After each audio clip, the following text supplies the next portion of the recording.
Assalamualaikum warahmatullahi ta'ala wabarakatuh.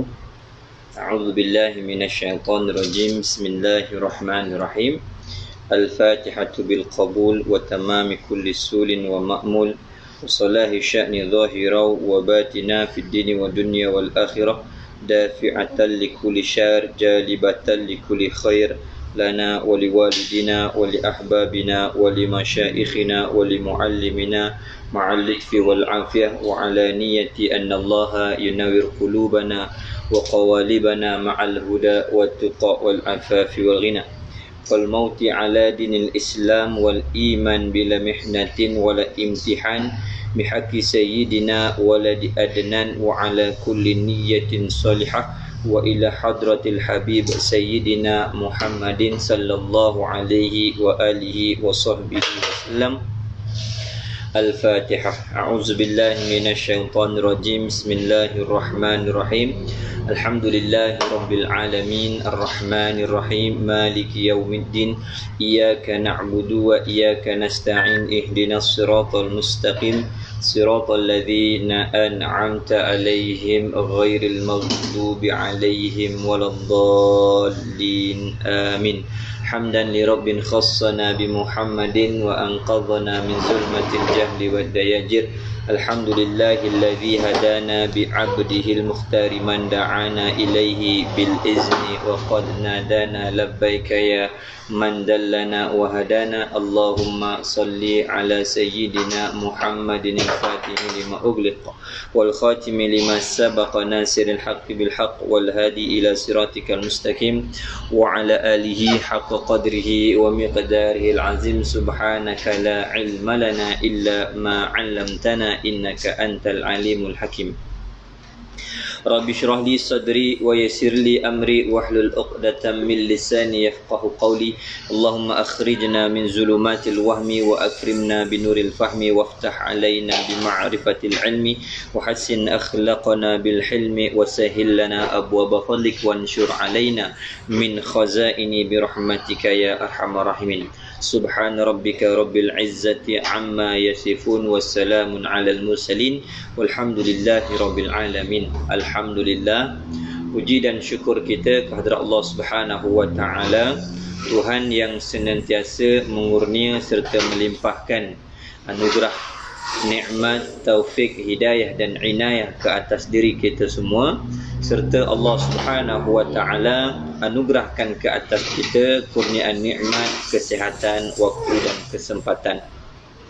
Dengan sekalian daripada anugerah dan nikmat yang diberikan oleh Allah Subhanahu wa taala ini, dapatlah kita bersama-sama sekali lagi pada malam ini bagi menyambung semula pengajian bersama dengan majlis Ta'lim Fatimatul Zahra, yang mana malam ni insya-Allah kita akan bersama-sama menyambung semula pengajian kitab Adab Perempuan juzuk yang pertama.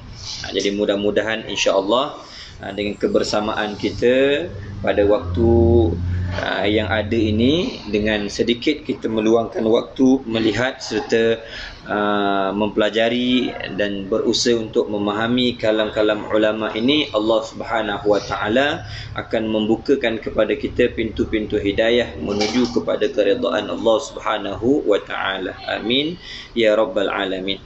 Baik, bagi mereka yang memiliki kitab, siapa yang ada kitab Adab Perempuan juzuk yang pertama karangan yang berbahagia Tuan Guru Ahmad bin Yaqub Al-Johori, okey, kita akan sambung pada muka surat 101. Muka surat 101 nombor yang ke-13.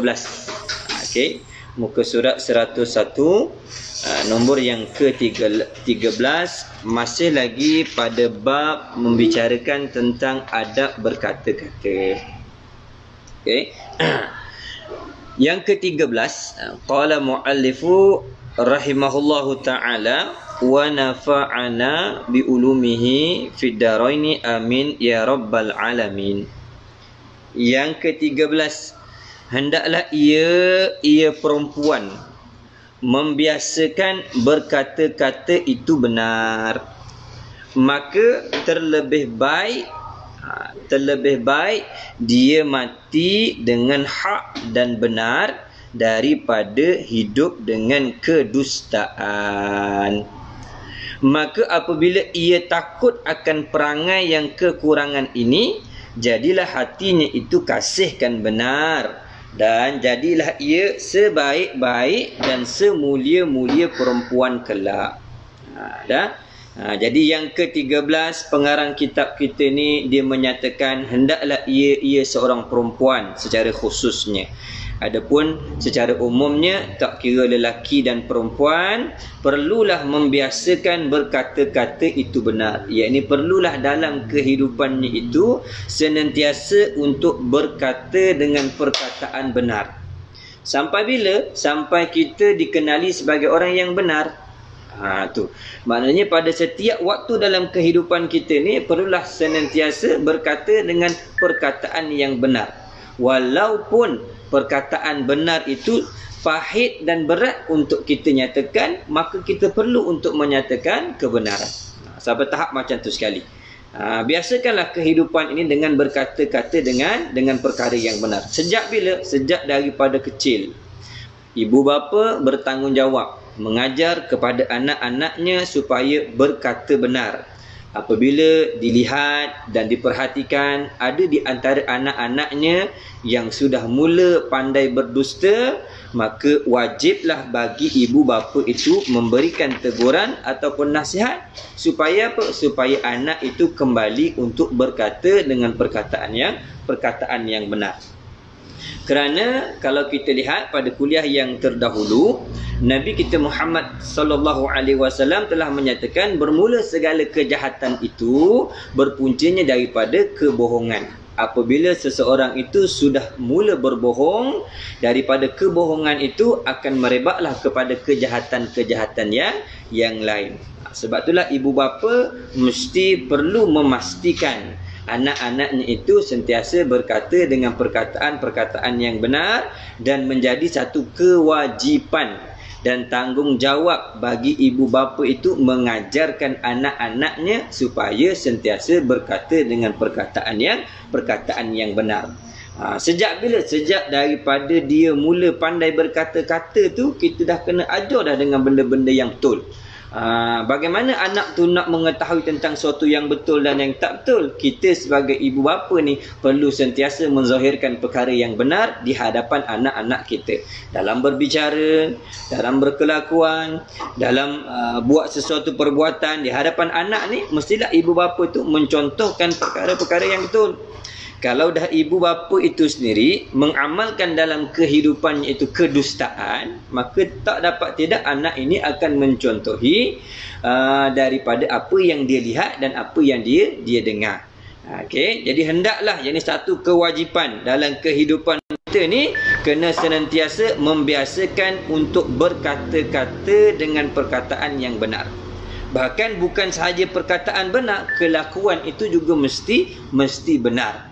Mana setiap perbuatan kita ni biarlah sampai orang tahu yang kita ni tergolong dalam golongan siddiqin, orang yang senantiasa berkata dengan perkataan yang benar dan orang yang senantiasa melakukan perbuatan-perbuatan yang benar. Kita ambil contohlah, mungkin kita pun tak mampu hendak melakukan seperti mana apa yang telah dilakukan oleh Nabi kita Muhammad sallallahu alaihi wasallam, tapi sekurang-kurangnya kita perlu berusaha untuk mengikuti bagaimana akhlaknya Nabi kita Muhammad sallallahu alaihi wasallam. Dalam lipatan sejarah banyak mencatatkan tentang bagaimana akhlaknya Rasulullah, sehingga Nabi kita Muhammad sallallahu alaihi wasallam ni dikenali dengan Al-Amin sebelum lagi daripada menjadi Nabi dan Rasul.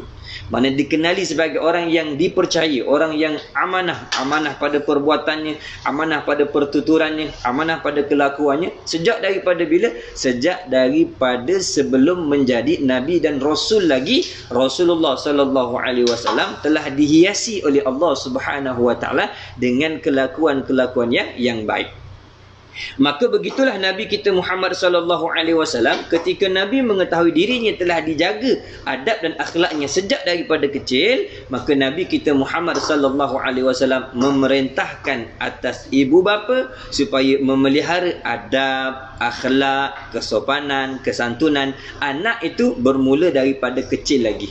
Apabila anak tu dah masuk kepada peringkat mumayyiz, anak yang sudah boleh berfikir, anak yang sudah boleh beristinja dengan sendiri, anak yang sudah boleh berbalas cakap dengan kita, maka ketika itu perkataan yang hendak kita sampaikan kepada dia mestilah semua perkataan-perkataan yang benar. Sehingga Nabi kita Muhammad sallallahu alaihi wasallam memasukkan dalam larangannya supaya jangan berdusta dengan anak-anak.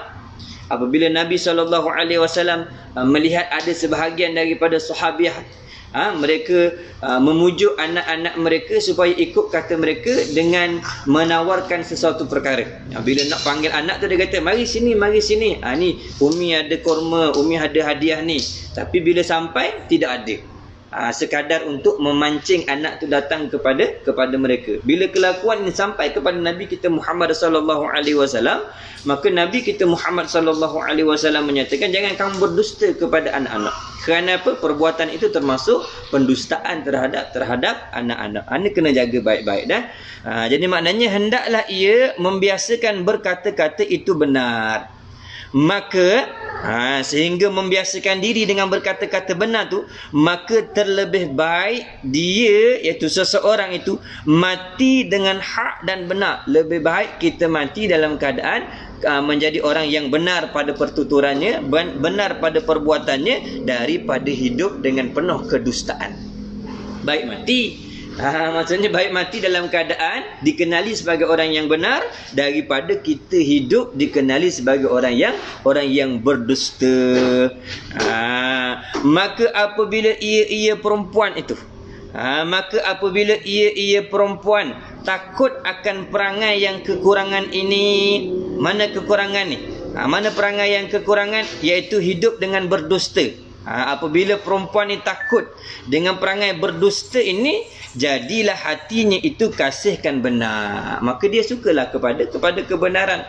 Apabila sejak daripada kecil lagi kita ingatkan kepada anak-anak kita tentang bahayanya kedustaan, tentang buruknya kelakuan sebagai orang yang suka menipu, buruknya perkataan pembohong dan sebagainya, kita beri ancaman kepada dia, kita nasihatkan dia, kita khabarkan kepada dia, sehingga timbullah dalam hatinya itu rasa benci dengan kelakuan tersebut.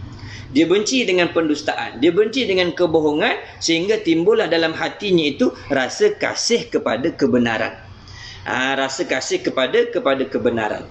Kerana itu apabila kita nak mendidik kepada anak di waktu kecil, kita kena membiasakan kepada anak itu, mengkhabarkan kepada dia tentang keindahan serta kelebihan sesuatu perkara. Jangan kita banyak menakutkan mereka dengan ancaman yang terlalu berat. Sehingga kita kata, kau kalau berbohong nanti lidahnya dipotong, disombat dan sebagainya. Kemudian kita tengking dan sebagainya. Jadi dia akan rasa, kita kata ni, timbul rasa ketakutan yang amat sangat. Tetapi sepatutnya kita kena beritahu kepada dia tentang kelebihan untuk berbicara dengan perkataan yang baik. Kita bagi tahu dia, semulia-mulia akhlak seseorang itu adalah mereka yang bertutur dengan lisan yang baik. Orang yang sentiasa bercakap dengan perkataan yang benar disukai oleh Allah, dikasihi oleh Rasulullah. Kebanyakan daripada ahli syurga yang mendapatkan kedudukan dan martabat serta nikmat yang besar, termasuk di antara mereka itu adalah orang yang berkata dengan perkataan yang benar. Jadi anak tu dia rasa tertarik dengan kelebihan dan kebaikan ni, maka jatuh cintalah dia kepada kebenaran. Sukalah dia untuk berkata dengan perkataan yang benar. Jadilah hatinya itu kasihkan benar, dan jadilah ia sebaik-baik dan semulia-mulia perempuan kelak di mana? Di akhirat.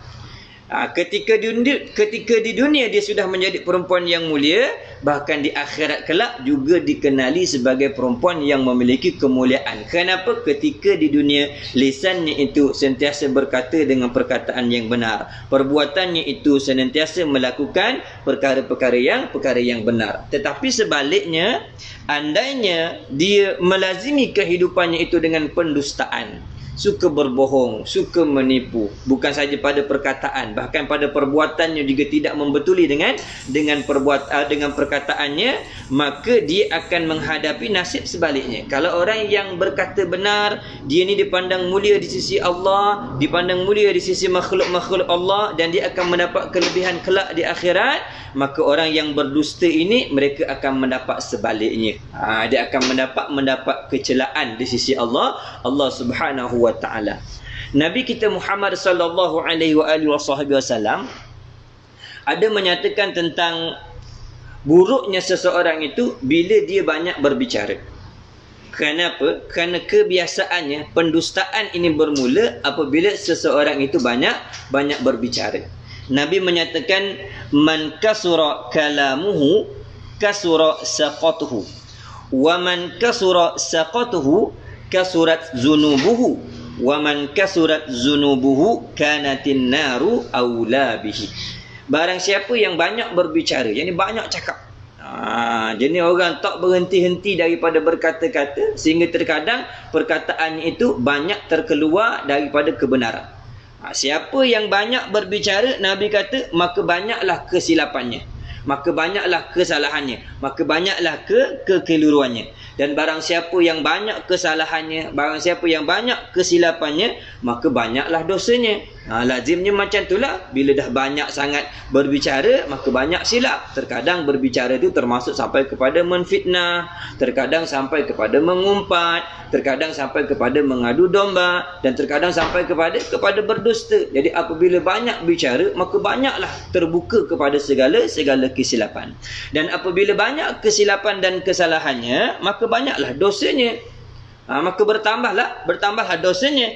Apabila banyak dosanya tidak disertakan dengan bertaubat kepada Allah, tidak kembali kepada Allah Subhanahu wa taala, tidak menyesali akan segala perbuatan dan kesalahannya itu, maka neraka adalah tempat yang paling utama bagi dirinya. Wa'iyadzu billah. Minta jauhlah daripada Allah Subhanahu wa taala atas diri kita ni, daripada segala kelakuan-kelakuan orang yang akan dimasukkan ke dalam neraka Allah Subhanahu wa taala. Kerana tu biasakanlah kita ni dengan perkataan yang benar. Kalau tidak ada sesuatu perkara yang kita nak perkatakan, maka terlebih baik kita mendiamkan diri. Melainkan ada keperluan, memang ada hajat yang perlu untuk kita nyatakan, maka kita berbicaralah. Kalau tak, maka tidaklah. Maka janganlah kita berbicara. Okey, tu nasihat dia. Kemudian yang seterusnya, apabila ia tersalah,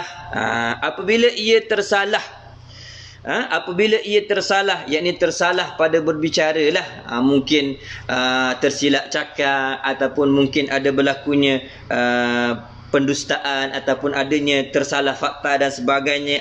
Apabila ia tersalah, maka wajiblah ia mengaku akan kesalahannya itu. Ni paling payah. Bila orang yang banyak cakap ni, dia biasa akan timbul rasa dirinya benar. Walaupun apa yang dia nyatakan tu salah, dia nak mengaku salah ni susah. Memang susah orang nak mengaku salah.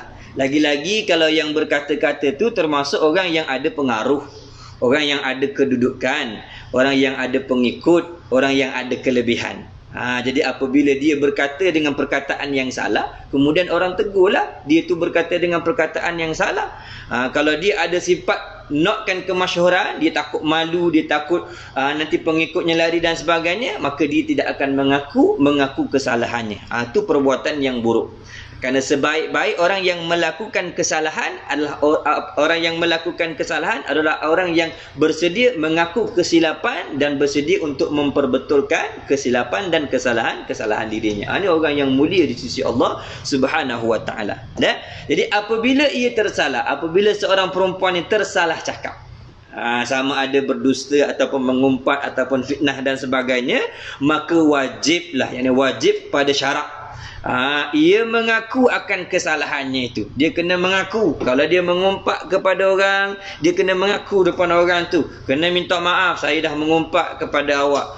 Kalau dia dah memfitnah kepada orang, kena minta maaf, saya telah memfitnah kepada awak. Kalau dia telah buat tuduhan yang tak betul, maka dia kena mengaku bahawa dia telah menuduh seseorang itu melakukan sesuatu perbuatan yang tidak dilakukan oleh orang yang tersebut. Maka kena mengaku kesalahan tersebut. Kerana apa? Kerana inilah, yakni perbuatan mengaku akan kesalahan itu yang terlebih mulia kepada orang yang berakal. Bagi orang yang berakal, inilah perbuatan yang mulia. Apa dia? Mengaku kesalahan.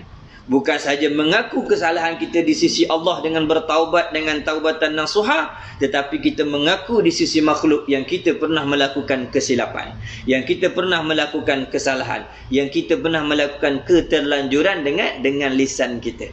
Kerana banyak kesalahan yang dilakukan oleh manusia, kebanyakannya datang daripada lisan yang pandai berkata-kata. Jadi orang yang ada akal, apabila dia mengaku akan kesalahannya, maka inilah kedudukan yang terlebih mulia kepada orang yang berakal. Tetapi menjadi keaiban kepada orang yang bodoh. Tapi bagi orang yang bodoh, bila mengaku salah ni, aib bagi dia. Gengsi, sombong. Padahal dia salah tu, padahal dia melakukan kesilapan, tetapi oleh kerana dia tu orang yang tidak berakal yang sempurna, maka dia menganggap mengaku kesalahan ini termasuk perbuatan yang buruk. Buruk bagi dia, maka dia tak mengaku. Banyak mana tuan-tuan yang kita lihat sekarang ni, orang yang tak nak mengaku kesalahannya. Dia tidak mengaku akan kesilapan yang dia lakukan. Ataupun kita katalah dalam bahasa moden kita ni, walaupun agak kurang elok, tetapi begitulah perumpamaan yang orang selalu katakan, siapa yang nak mengaku membuang najis di tengah jalan? Tak ada orang yang nak mengaku. Tak. Begitu juga siapa yang nak mengaku buat kesilapan, siapa yang nak mengaku buat kesalahan, siapa yang nak mengaku buat tuduhan. Kalau ia termasuk dalam kalangan orang yang bodoh. Tetapi orang yang berakal, dia tahu. Dia tahu sebab apa? Sebab dia tahu akibat daripada perbuatan dan kesalahan pertuturannya. Bukan sahaja di dunia, bahkan akan berakibat sampai kepada akhirat. Jadi orang yang cerdik adalah orang yang senantiasa memikirkan tentang nasibnya di akhirat.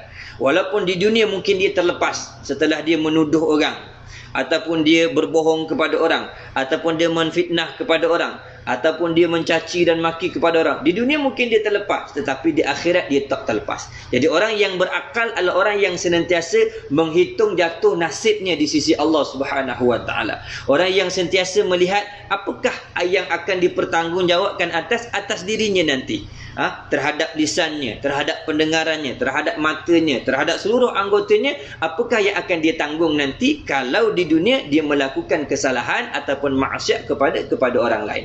Apabila dia merenung ke depan bahawa akibatnya itu merupakan akibat yang buruk, maka dia akan merendahkan diri dia, mengaku kesilapan dan kesalahannya, supaya apa? Supaya nanti di akhirat dia akan mendapat kemuliaan di sisi Allah Subhanahu Wa Taala. Tetapi orang yang bodoh ni dia tak fikir sampai ke akhirat, dia hanya fikir di dunia. Dia kata apa? Tak apalah kalau aku tak memperbetulkan aku punya perkataan pun, aku masih ramai lagi pengikut. Kalau setakat dia tak nak ikut aku, tak apa. Yang ni ada lagi yang puji aku, yang ni masih lagi mengangkat aku, yang ni lagi menyokong aku. Dia anggap hidupannya di dunia, dia mengharapkan kemasyhuran di dunia, dia mengharapkan kemuliaan di dunia, tapi dia lupa kehinaan dan kemudaratan yang akan dia tanggung di akhirat kelak. Maka janganlah kita menjadi orang yang bodoh. Kita naklah menjadi orang yang berakal. Orang yang berakal disertakan dengan keimanan, dia akan sentiasa mendapat suluhan petunjuk daripada Allah Subhanahu Wa Taala. Kenapa? Kerana orang yang berakal ini, mereka akan sentiasa menyebut-nyebut dan mengingati Allah Subhanahu Wa Taala, bukan saja pada lisannya, bahkan pada seluruh anggota dan kehidupannya, sentiasa ingat kepada Allah dengan melaksanakan ketaatan-ketaatan yang diperintahkan oleh Allah Subhanahu Wa Taala. Kemudian kita ambil sedikit sebahagian daripada nasihat, apa kita panggil nasihat daripada hukama, ini orang-orang yang cerdik pandai di kalangan ulama. Mereka menyatakan bahawa orang yang berakal, yang bertaubat, apabila dia tu berakal dan dia telah kembali kepada Allah Subhanahu wa taala, nak menunjukkan yang dia tu benar-benar bertaubat kepada Allah Subhanahu wa taala, maka sekurang-kurangnya dia mesti melazimi 10 perkara ni. Orang yang berakal dan dia bertaubat kepada Allah, mesti dia melazimi 10 perkara ni. Yang pertama apa? Memperbanyakkan beristighfar kepada Allah Subhanahu wa taala. Yakni memperbanyakkan memohon keampunan kepada Allah Subhanahu wa taala. Selagi mana kita ada perasaan rasa bersalah dengan perbuatan yang kita buat, maka selama itulah kita dikehendaki untuk memperbanyakkan istighfar kepada Allah. Bukan hanya sekali kita menitiskan air mata menyesali perbuatan kita, kemudian besok kita tak beristighfar lagi, tak minta ampun kepada Allah. Tak, bahkan hendaklah kita ni senantiasa memperbanyakkan beristighfar kepada Allah. Kerana pada istighfar itu, yakni memohon keampunan kepada Allah, memiliki kelebihan-kelebihan yang sangat besar di sisi Allah Subhanahu wa taala. Siapa yang melazimi istighfar, Allah Subhanahu wa taala akan mempermudahkan kehidupannya. Barang siapa yang memperbanyakkan istighfar, Allah akan mempermurahkan rezekinya. Barang siapa yang memperbanyakkan istighfar, Allah akan memberikan sesuatu daripada jalan-jalan yang dia tidak akan pernah sangka dia akan dapat perkara tersebut. Dan banyak lagi daripada kelebihan-kelebihan istighfar bagi mereka yang melazimi beristighfar kepada Allah Subhanahu wa taala. Bahkan istighfar itu sendiri bukan semata-mata menzahirkan kesalahan, tetapi istighfar itu pada satu peringkat menjadi tanda hamba yang bersyukur kepada Allah Subhanahu wa taala. Seperti mana Nabi kita Muhammad sallallahu alaihi wasallam, Nabi yang maksum, yang telah terpelihara daripada segala dosa dan maksiat, di dalam kehidupannya sehari semalam pun Nabi SAW sekurang-kurangnya beristighfar 70 hingga 100 kali Nabi beristighfar. Adakah istighfar Nabi kerana dosa? Tak. Tetapi istighfar Nabi kerana bersyukur kepada Allah Subhanahu wa taala. Kerana apa? Kerana dirinya telah dipelihara daripada maksiat. Adapun kita ni tuan-tuan, yang tak terpelihara daripada dosa dan maksiat, yang sedari buka mata sampai kepada pejam matanya ini, yang terbuka dengan berbagai-bagai fitnah dan berbagai-bagai maksiat ni, berapa kali kita beristighfar kepada Allah. Kemudian istighfar kita nak dibandingkan dengan Rasulullah tu jauh beza. Istighfar kita hanya pada lisan, tak sampai pada hati. Hanya memperbanyakkan lisan, hanya memperbanyakkan kuantiti pada istighfar, bukan mencari kualiti pada istighfar. Sebab tu kena berusaha. Berusaha sampai kita punya istighfar tu benar-benar setiap kali kita menyebut astaghfirullah, menggetarkan jantung kita dan menghadirkan rasa takut kita kepada Allah Subhanahu wa taala. Itu yang pertama, memperbanyakkan istighfar. Yang kedua, orang yang berakal dan yang bertaubat itu mestilah melazimi menyesali perbuatannya. Dia kena senantiasa menyesal dengan satu maksiat yang pernah dia buat ataupun satu kesalahan yang pernah dia buat. Penyesalannya itu kalau boleh berpanjangan. Kenapa? Bimbangnya dia, takutnya dia kepada Allah Subhanahu wa taala.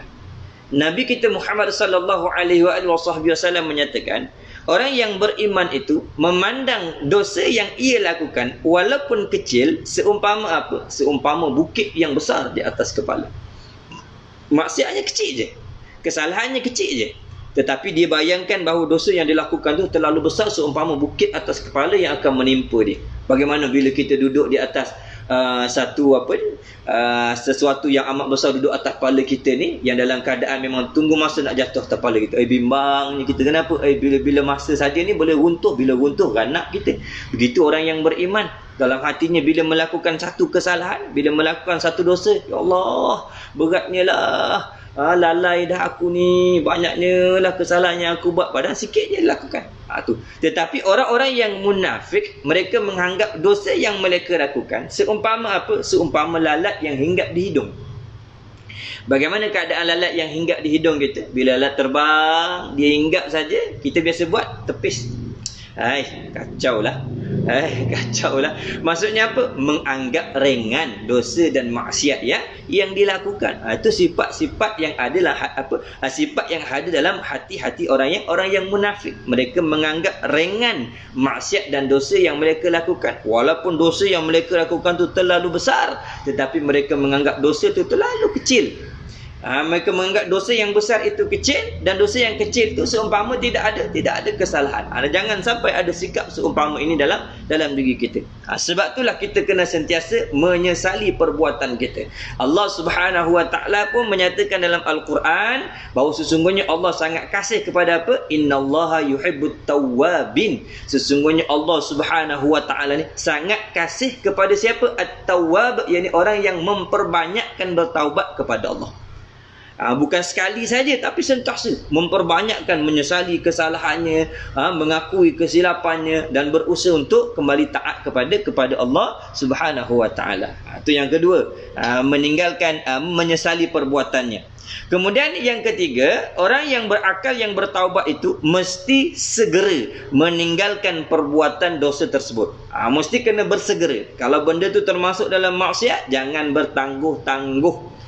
Jangan kita kata nanti ada masa taubatlah, masih muda lagi ni, biarlah waktu muda ni kita nikmati dulu kehidupan ni, nanti bila masuk 30 ke ataupun lepas kahwin ke nanti, barulah kita nak tutup aurat betul-betul, barulah kita nak belajar ngaji dan sebagainya. Jangan. Kenapa jangan? Sebab kita tak tahu usia kita ni sampai kepada mana. Sebab tu sebagai ibu bapa ni benda yang kita kena ingat baik-baik. Jangan kita letakkan alasan anak tu masih kecil, biarlah dulu, nanti bila dia dah besar nanti pandailah dia nak mengaji, pandailah dia nak menutup aurat, pandailah dia nak sembahyang, pandailah dia nak buat ni. Ni masa kecil, biarlah. Jangan ada sikap macam tu. Kenapa? Tu namanya sikap bertangguh-tangguh dalam melakukan ketaatan kepada Allah. Sedangkan bertaubat itu merupakan kewajipan. Taubat ini merupakan kewajipan. Taubat daripada dosa dan maksiat ini merupakan kewajipan atas tiap-tiap orang yang beriman. Kenapa mesti kita menangguh taubat kita? Dengan melambat-lambatkan meninggalkan maksiat dan dosa yang kita telah lakukan. Maka jangan, kalau betul-betul nak bertaubat kepada Allah, maka segera meninggalkan segala perbuatan dosa yang telah kita lakukan. Jangan rasa sayang, jangan rasa takut, jangan rasa bimbang nak meninggalkan maksiat. Kerana apabila telah dibukakan oleh Allah Subhanahu wa taala rasa bersalah dalam hati kita terhadap sesuatu perbuatan yang kita buat, maka itu tandanya Allah sedang membukakan pintu keredaannya. Kalau waktu tu kita tak grab, yakni kita tak ambil, kita tangguh, takut-takut nanti sampai Allah Ta'ala tutup kepada kita sehingga kita tak rasa langsung bersalah ketika melakukan kesalahan kepada Allah Subhanahu wa taala. Wa iyadzubillah. Sebab tu golongan hamba ni dia terbahagi kepada beberapa golongan. Orang yang maksum, yang terpelihara seumpama Nabi dan Rasul, Allah tutupkan hati mereka ini daripada segala maksiat, sehingga tak terdetik dan tak terlintas dalam hati mereka ni keinginan untuk melakukan maksiat sama sekali.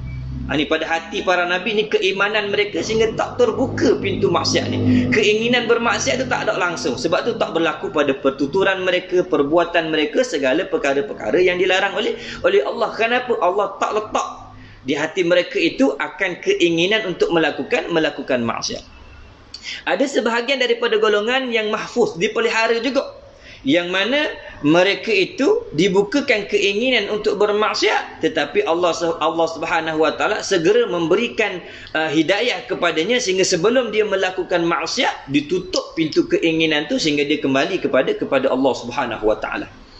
Ada keinginan nak bermaksiat, kemudian Allah campakkan rasa takut, rasa bimbang sehingga dia meninggalkan maksiat tersebut, tak buat. Bila ada rasa tu pun dia rasa bersalah, bertaubatnya sepanjang malam kepada Allah Subhanahu wa taala. Kenapa? Ada keinginan nak buat jahat, belum buat lagi, ada keinginan nak buat jahat, tapi dipelihara oleh Allah Subhanahu wa taala. Mungkin terkadang berlaku dalam diri kita seumpama ni, bila kita nak buat satu maksiat je kita ada keinginan. Tapi bila nak buat je, bila kita nak buat satu perkara tu macam-macam perkara yang datang. Halangan ni lah, waktu mari datanglah, tiba-tiba ni ada orang dekat kepada kita, ada orang tegur kita dan sebagainya, sampai kita tak jadi nak buat. Maknanya itu apa? Allah Ta'ala beri bantuan kepada kita supaya meninggalkan maksiat tersebut. Jangan kita tebang. Maksudnya apa? Jangan kita usaha juga cari jalan nak bermaksiat. Ketika itu kita sedang menolak petunjuk daripada Allah. Ini golongan kedua dah. Maknanya dia berkeinginan nak bermaksiat tapi Allah tutup. Allah segera tutup dan dia terus bertaubat kepada Allah Subhanahu wa taala. Golongan yang ketiga pula ada keinginan dan dia telah buat perbuatan tersebut. Apabila dia melakukan perbuatan tersebut, Allah Subhanahu wa taala membukakan rasa takut dalam hatinya sehingga dia bersegera bertaubat kepada Allah Subhanahu wa taala. Ni dia keinginan, kemudian dia buat. Setelah dia buat tu, ketika dia sedang melakukan perbuatan maksiat tu, Allah campakkan rasa takut dalam hati dia. Sehingga dia rasa, aku buat benda salah ni, ini perbuatan maksiat ni, ini perbuatan tak betul ni. Sehingga dia meninggalkan perbuatan tersebut. Ketika itu juga dia meninggalkan perbuatan tersebut dan dia kembali bertaubat kepada Allah Subhanahu wa taala. Ini golongan yang ketiga. Adapun golongan yang keempat ni, golongan yang keempat, orang berkeinginan melakukan maksiat dan dia melakukan maksiat. Setelah dia selesai melakukan maksiat tersebut, baru dicampakkan rasa takut oleh Allah Subhanahu wa taala dalam hatinya. Bila dah siap buat apa semua maksiat dia buat, dia mari duduk ni mikir, aku tadi buat benda salah. Aku keluar rumah tanpa keizinan mak ayah aku, yang perempuan pun contoh. Aku tadi tak tutup aurat, aku tadi berdusta, aku tadi cakap bohong dan sebagainya. Mari dia mari rasa lepas dia buat, maka dia pun rasa takut, ya Allah, aku dah buat kesalahan, ya Allah. Segera dia bertaubat kepada Allah Subhanahu wa taala. Ni kebanyakan daripada kita ni lah. Ada keinginan nak buat, dah selesai buat tu baru mari terfikir. Terkadang mari terfikir tu dengan sebab nasihat daripada orang, ataupun kita baru tahu, orang mengajar, kita baru dengar, benda ni maksiat, jadi kita ada peluang untuk bertaubat. Ini pun masih baik lagi. Kerana apa? Allah beri kesempatan kita bertaubat sebelum daripada mati. Terkadang maksiat tu lama dah, bertahun-tahun pun ada, baru tahu yang kita ni ada buat maksiat. Tapi tak apalah, yang penting Allah Ta'ala bukakan ruang hidayah ataupun mencampakkan petunjuk kebenaran pada kita untuk kita segera bertaubat setelah kita melakukan maksiat.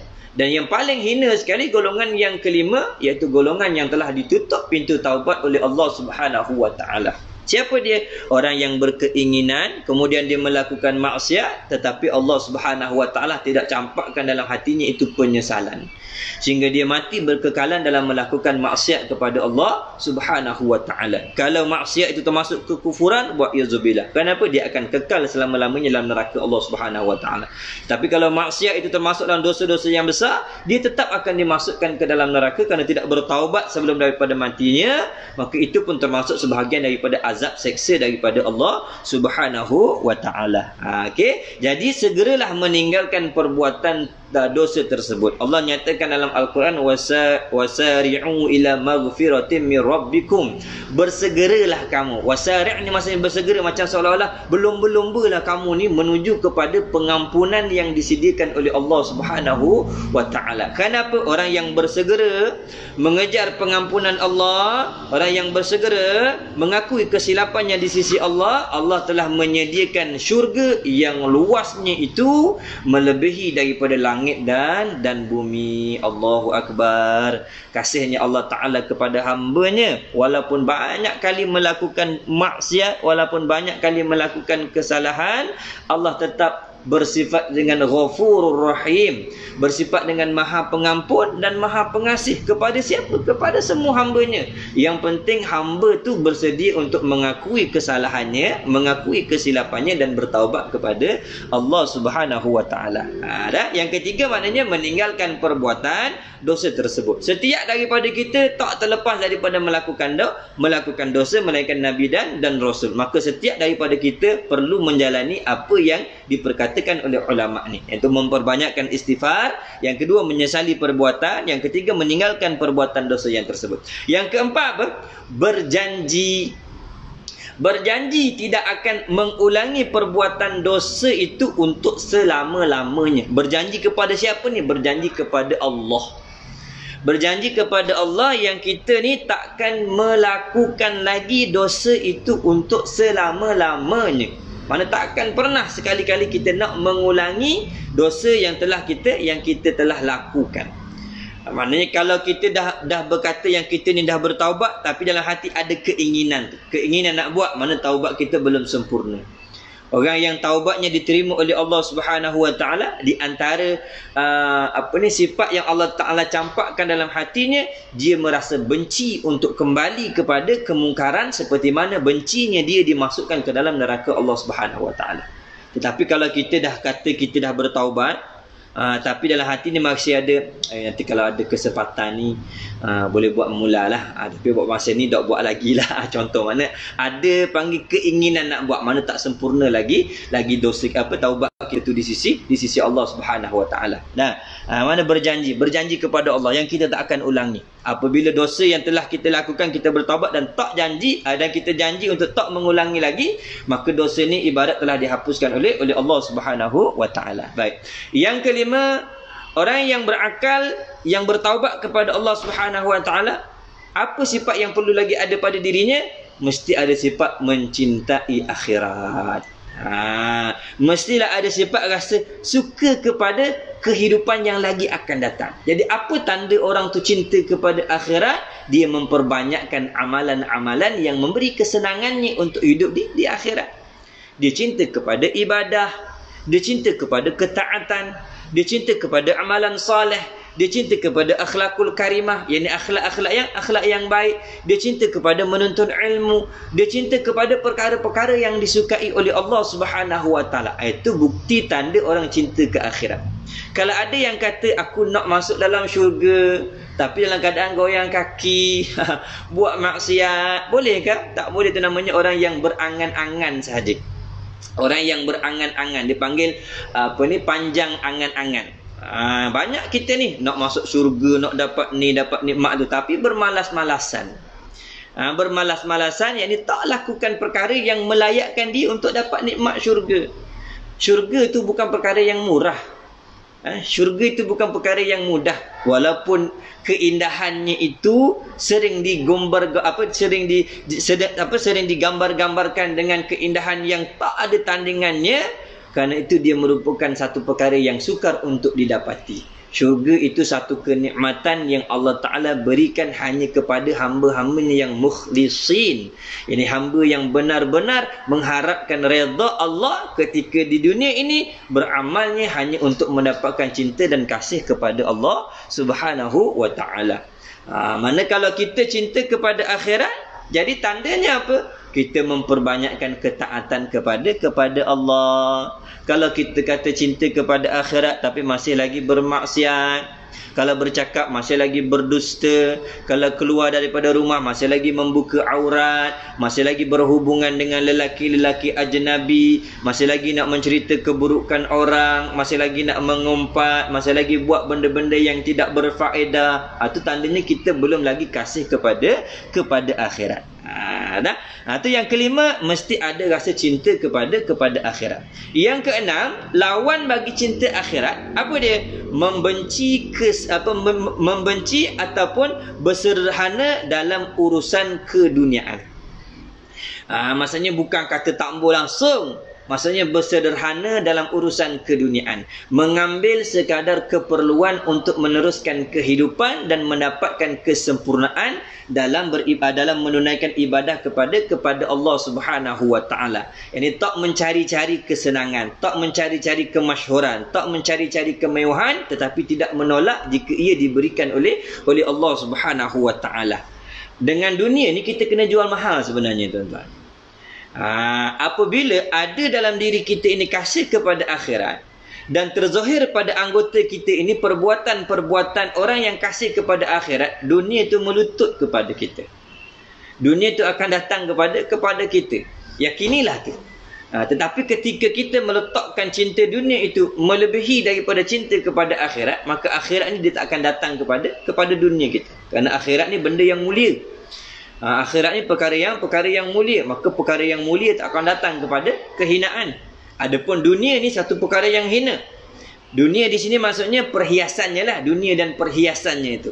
Perhiasan yang melalaikan kita daripada mengingati Allah Subhanahu Wa Taala tu, itu termasuk dalam kehinaan. Maka benda yang hina ni dia akan sentiasa untuk berdampingan dengan perkara yang mulia. Jadi apabila kita sudah ada kemuliaan, yakni kehidupan akhirat dalam diri kita, nescaya dunia itu akan datang kepada kita tanpa kita pinta. Allah Subhanahu wa taala menjanjikan dalam Al-Quran dengan firman-Nya, "Wa may yattaqillaha yaj'al lahu makhraja wa yarzuqhu min haitsu la yahtasib." Barang siapa yang bertakwa kepada Allah, yakni barang siapa yang mendirikan segala hak-hak Allah dengan melaksanakan perintahnya dan meninggalkan segala larangannya, Allah akan menjadikan baginya itu segala kesukaran jalan-jalan kemudahan, segala permasalahan jalan-jalan penyelesaian. Dan Allah Subhanahu wa taala, Allahumma salli ala Sayyidina Muhammad, akan memberikan kepadanya itu berbagai-bagai rezeki daripada jalan yang dia tidak usahakan. Ini kelebihan orang bertakwa ni.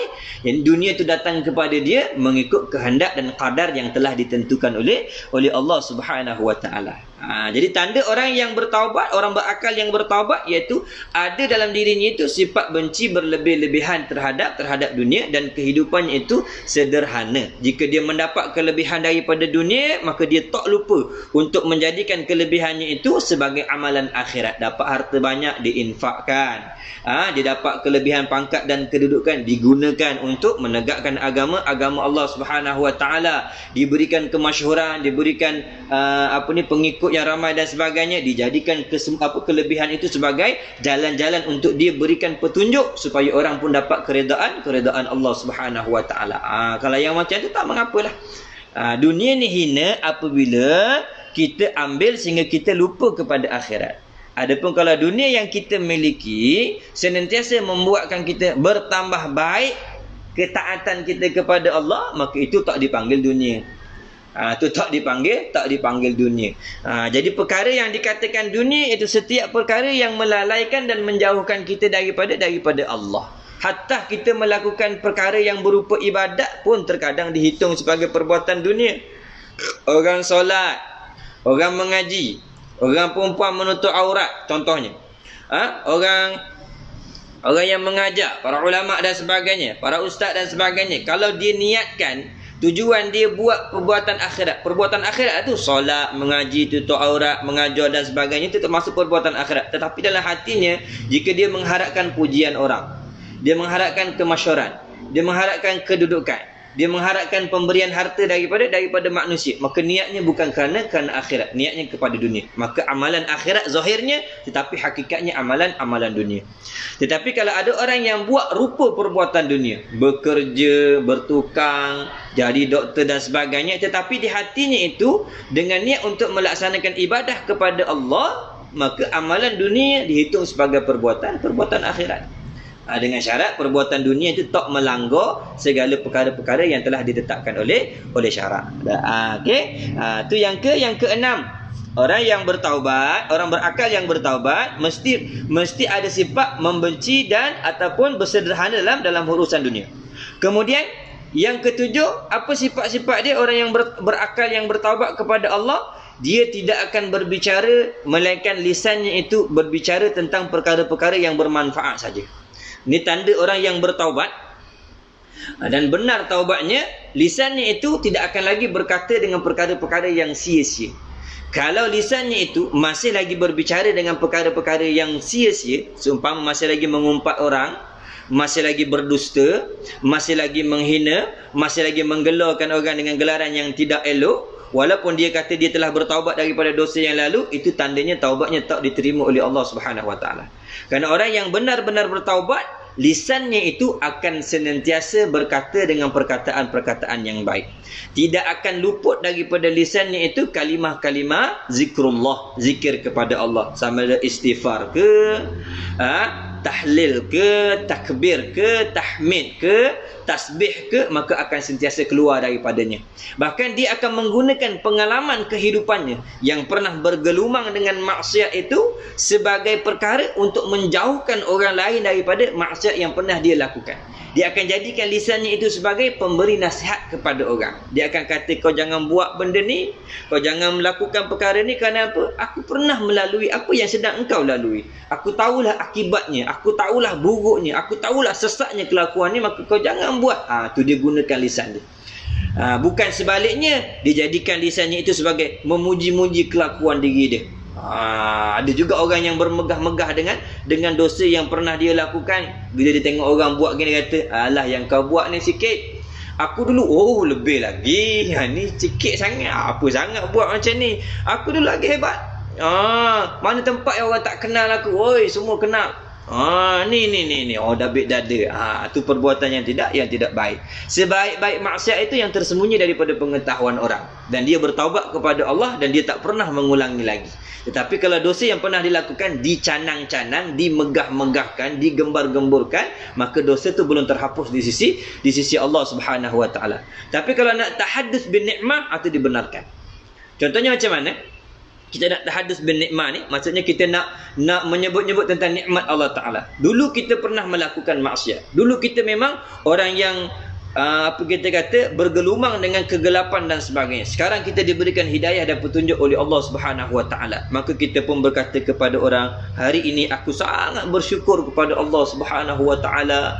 Kenapa? Kerana lisan yang dulu ni aku pernah gunakan untuk maki orang, caci orang, tipu orang dan sebagainya. Hari ini Allah Subhanahu wa taala jadikan lisan ini sebagai lisan yang banyak berzikir kepadanya. Kalau dulu kaki ni merupakan kaki yang tak pernah singgah ke rumah-rumah Allah, kaki yang sentiasa pergi ke tempat-tempat maksiat, hari ini aku bersyukur kepada Allah. Kenapa? Kaki ini telah dipermudahkan untuk melangkah. Melangkah ke mana? Melangkah ke tempat-tempat yang diredai oleh Allah Subhanahu wa taala. Itu dipanggil tahaddus bin nikmah. Kita nak menceritakan tentang nikmat yang diberikan oleh Allah Subhanahu wa taala. Jadi orang yang bertaubat, orang yang berakal yang bertaubat, apa dia kelakuan dia yang seterusnya? Iaitu dia hanya berbicara tentang perkara-perkara yang bermanfaat saja. Seumpama zikrullah, tasbih, ataupun amar ma'ruf nahi munkar, ataupun nasihat dan berbagai-bagai lagi perkara yang memberi faedah kepada dirinya dan juga kepada orang yang mendengar. Okey. Dan yang seterusnya, orang yang berakal dan yang bertaubat ini adalah orang yang sentiasa mengurangkan makan dan minum. Maksudnya apa? Memperbanyakkan berpuasa. Kenapa memperbanyakkan berpuasa? Kerana kebanyakan daripada maksiat ini berpunca daripada nafsu. Jadi nafsu ni bagaimana kita nak sekat? Dengan mengurangkan makan dan minum. Kerana nafsu dia lemah pada kelaparan. Apabila kita kurang makan dan minum, maka nafsu ni pun tak dapat nak membangkitkan keinginan melakukan kemaksiatan. Dia seolah-olah tersekat. Sebab tu orang yang nak berjaya dalam urusan taubatnya ni, ataupun nak berjaya dalam usahanya untuk bertaubat kepada Allah, maka hendaklah dia memperbanyakkan berpuasa.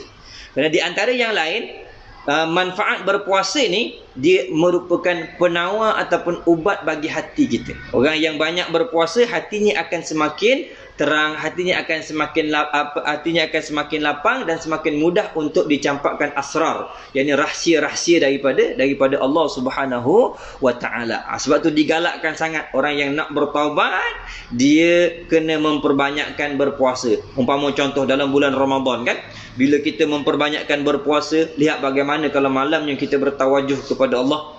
Kita berdoa, kita mohon pengampunan sehingga mudah untuk meneteskan air mata. Kenapa? Kerana ketika tu hati kita kosong daripada keinginan nafsu yang jahat. Disebabkan apa? Perut kita pun kosong daripada makanan.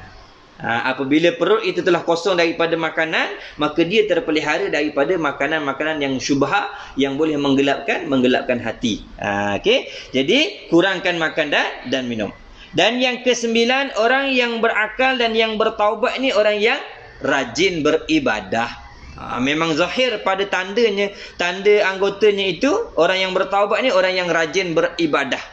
Mana sembahyang 5 waktunya tak tinggal, kemudian disertakan lagi dengan apa ni? Dengan amalan-amalan sunatnya, kemudian memperbanyakkan sedekah, kemudian memperbanyakkan tolong orang lain dan sebagainya. Kenapa perlu kita memperbanyakkan ibadah setelah kita melakukan maksiat? Kerana setiap kebaikan yang kita lakukan selepas daripada kita melakukan maksiat akan menghapuskan kesalahan. Nabi SAW menyatakan, sertakanlah kebaikan selepas kamu melakukan kemaksiatan. Kenapa? Kebaikan itu akan menghapuskan dosa-dosa kamu. Sebab itu kita kena memperbanyakkan kebaikan-kebaikan, ketaatan-ketaatan dan ibadah. Kalau dosa yang kita buat tu besar, maka sertakan dengan ibadah-ibadah yang besar. Sertakan dengan ibadah-ibadah yang lebih besar daripada maksiat kita.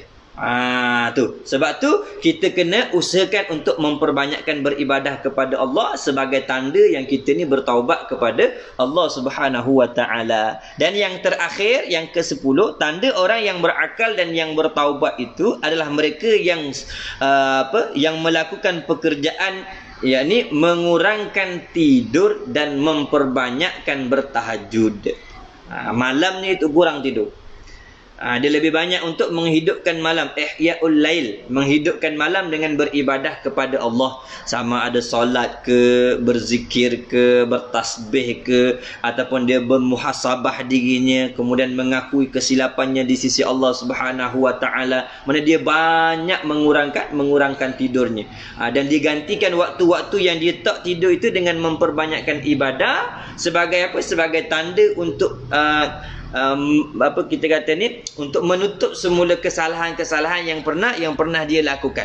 Kerana terlalu banyak dah masa-masa yang berlalu dalam kehidupan yang lepas tu dengan berbagai-bagai kemaksiatan dan kesalahan yang telah kita lakukan, sehingga kita berhajat kepada waktu yang lain untuk seolah-olah menampung semula kesalahan yang pernah kita lakukan. Jadi mana waktu yang kita perlukan? Waktu tidurlah kita kena korbankan sebagai waktu yang boleh kita gunakan untuk menampung semula kesilapan dan kesalahan yang telah diberikan oleh yang telah kita lakukan kepada Allah Subhanahu wa taala. Itu 10 perkara.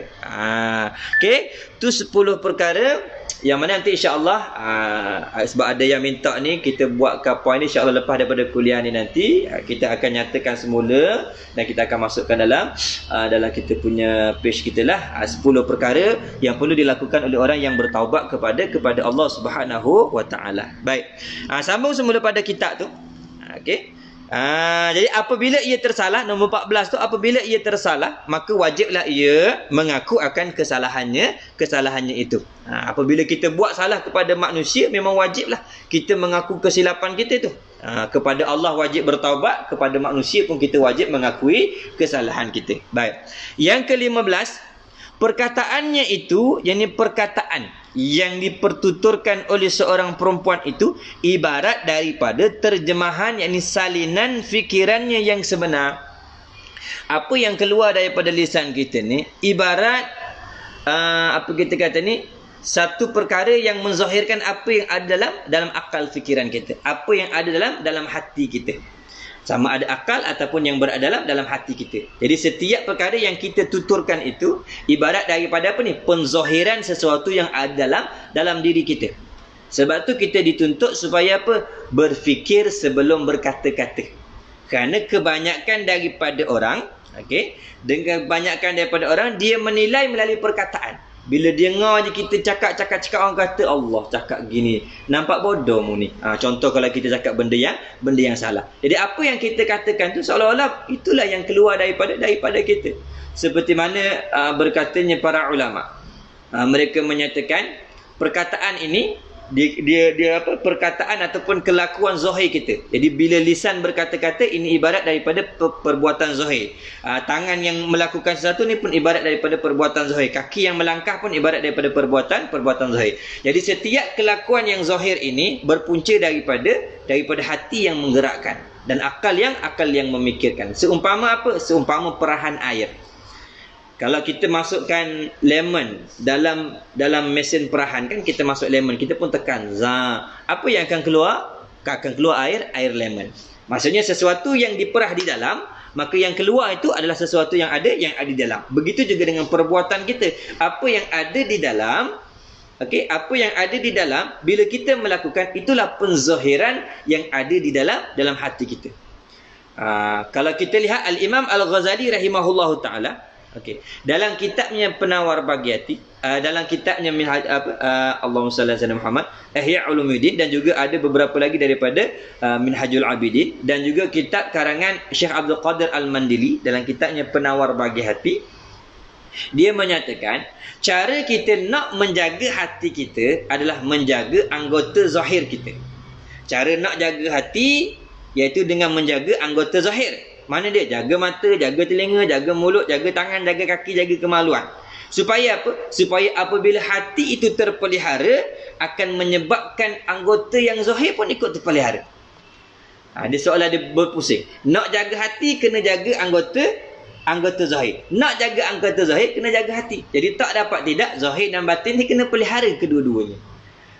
Jadi apabila seseorang itu berkata-kata, ibarat daripada terjemahan lah, apa yang ada dalam diri dia, maka memadalah bila ia berkata-kata dipercayai dengan tiada berkehendak menguatkan segala perkataannya itu dengan bersumpah atau mengatakan perkataannya itu sangat benar. Maka memadalah bagi diri seseorang itu, dia berkata dengan perkataan yang benar. Kalau perkara itu termasuk dalam perkara yang benar, maka memadalah dia berkata-kata dengan perkataan yang benar dengan tiada berkehendak nak memperkuatkan perkataan itu dengan sumpah. Ataupun dia kata apa? Sangat betul. Aku cakap benda betul dah ni. Sumpah aku tak tipu mu. Contoh kata macam tu. Sumpah dengan nama Allah ke dengan apa-apa aku sumpah. Kalau aku bohong tak buta mata aku. Mampu contoh. Dia kata tak perlu.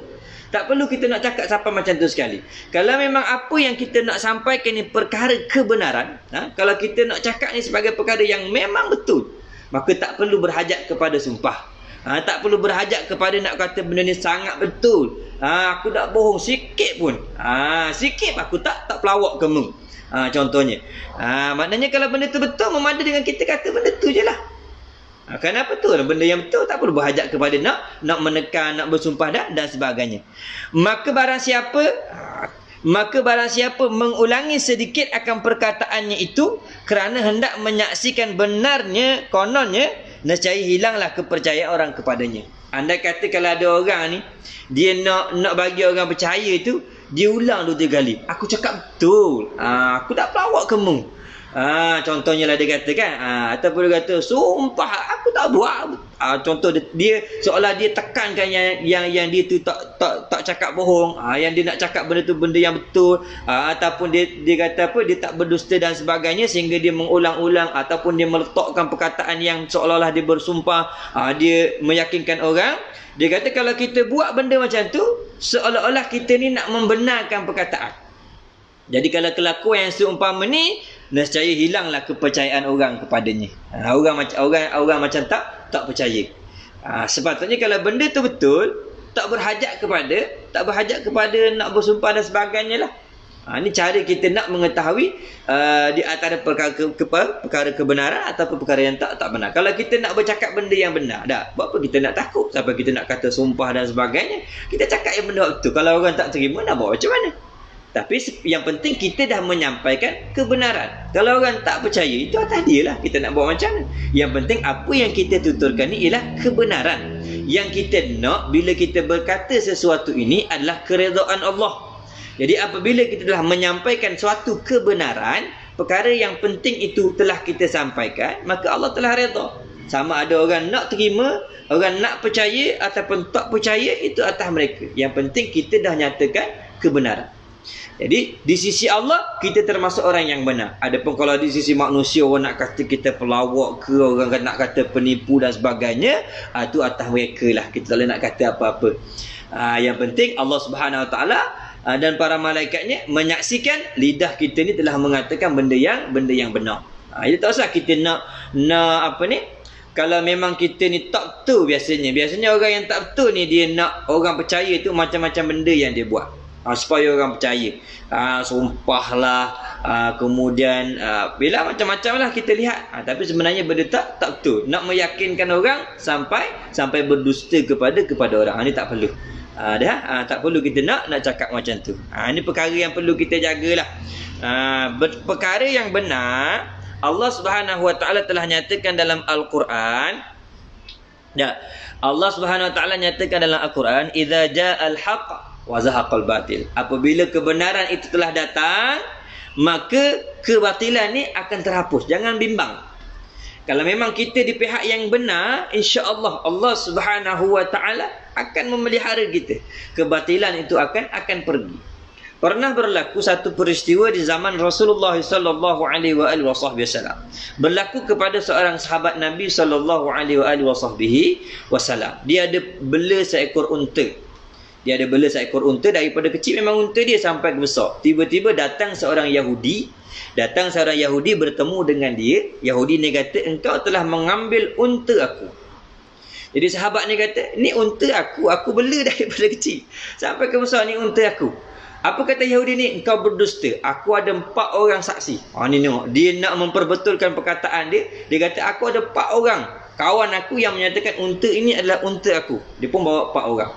Jadi sahabat ni kata, aku yang membela unta ni daripada kecil sampai besar, maka ini adalah unta aku. Jadi Yahudi ni kata, aku akan mengadukan perkara ini kepada Muhammad, kerana engkau telah berdusta. Padahal siapa yang berdusta? Yahudi yang berdusta.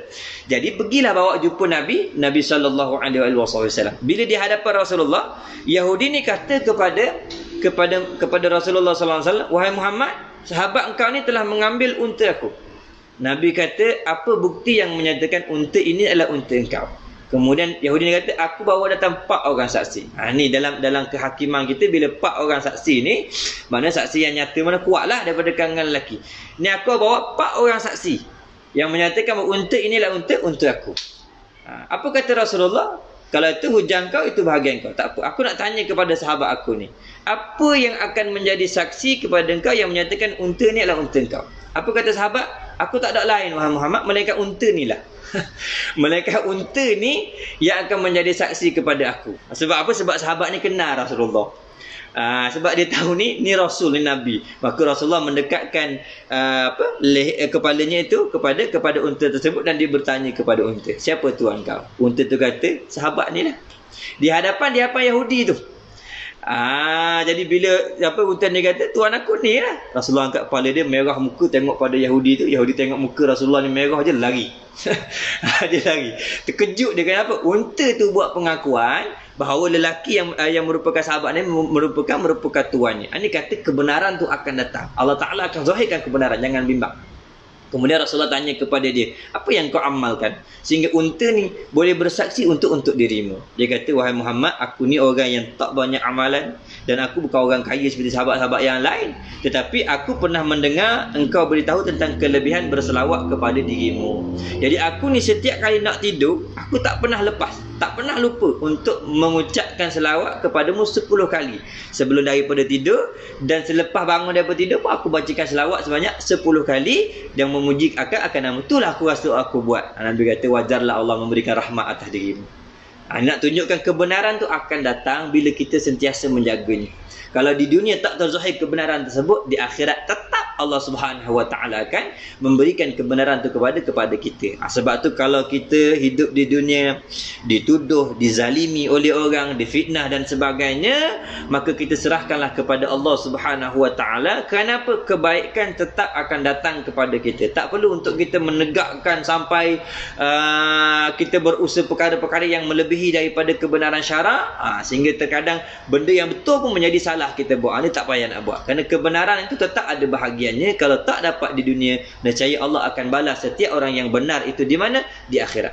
Kerana Allah Subhanahu Wa Taala menyatakan dalam Al-Quran, Allah Subhanahu Wa Taala telah memberikan nikmat yang sangat besar ke atas apa? Ke atas para nabi, minan nabiyyin wasiddiqin wasyuhada'i wassalihin wa hasuna ulaika rafiqa. Allah memberikan kurniaan nikmatnya ke atas siapa? Para nabi dan para rasul. Dan Allah Subhanahu Wa Taala memberikan kurniaan nikmatnya kepada siapa? Siddiqin, yakni orang yang benar. Benar pada perkataannya, benar pada perbuatannya, benar pada keimanannya, benar pada keyakinannya, dan juga kepada para solihin dan para syuhada. Dan mereka inilah para nabi, orang yang benar, solihin dan syuhada ni sebaik-baik teman di mana? Di hari akhirat kelak. Jadi jangan bimbang. Mudah-mudahan kita tergolong dalam minas siddiqin, orang yang benar pada perkataan, benar pada perbuatan, benar pada kelakuan, benar pada iktiqad hati kita, hanya mengharapkan redha Allah Subhanahu Wa Taala. Dan okey, jadi yang ke-15 tu, perkataan itu ibarat daripada terjemahan ataupun salinan fikirannya yang sebenar. Yang ke-16, tiada halal ia perempuan memindahkan barang yang didengarnya atau didapatinya daripada fikiran. Jadi insya-Allah sampai di sini dulu kuliah kita untuk malam ni. Nanti kita akan sambung lagi kuliah ni pada masa yang ditetapkanlah insya-Allah. Jadi mudah-mudahan apa yang kita kongsikan pada malam ini dapat kita terjemahkan dalam kehidupan kita, terutama sekali berkenaan dengan lisan. Sebab akhir zaman ni kita nak mencari kebenaran yang keluar daripada lisan ni amat sukar. Amat sukar kita nak mencari kebenaran. Kerana terkadang kebenaran dilihat seperti kedustaan, dan kedustaan itu dizahirkan seumpama kebenaran. Maka orang yang memiliki hati yang bersih dan juga kelapangan fikiran yang diberikan oleh Allah Subhanahu Wa Taala jugalah yang akan dapat membezakan di antara kaca dan permata, di antara dusta dan kebenaran. Maka sentiasalah kita berusaha untuk berada pada kebenaran dengan hanya memperkatakan perkataan-perkataan yang benar dan menjauhkan diri daripada segala kemaksiatan lisan yang akan mengundang kebinasaan yang besar. Allahu a'lam. Mudah-mudahan Allah pelihara kita semua. Subhanakallahumma bihamdika asyhadu an la ilaha anta astaghfiruka wa atubu ilaih. Bismillahirrahmanirrahim. Alhamdulillahirabbil alamin. Wassalatu wassalamu ala sayidina Muhammadin asyrafil anbiya'i wal mursalin wa ala alihi washabbihi ajma'in. Allahumma fir lana dzunubana wa liwalidina wa limasyaikhina wa limuallimina wa li ashabil huquqi alaina wa li jami'il muslimina wal muslimat wal mu'minina wal mu'minat bi rahmatika ya arhamar rahimin. Rabbana atina fid dunya hasanah wa fil akhirati hasanah wa qina adzabannar. Sallallahu alaihi wasallam Muhammad wa alihi wasallam. Subhana rabbika rabbil izzati amma yasifun wa salamun alal mursalin walhamdulillahi rabbil alamin. Assalamualaikum warahmatullahi taala wabarakatuh.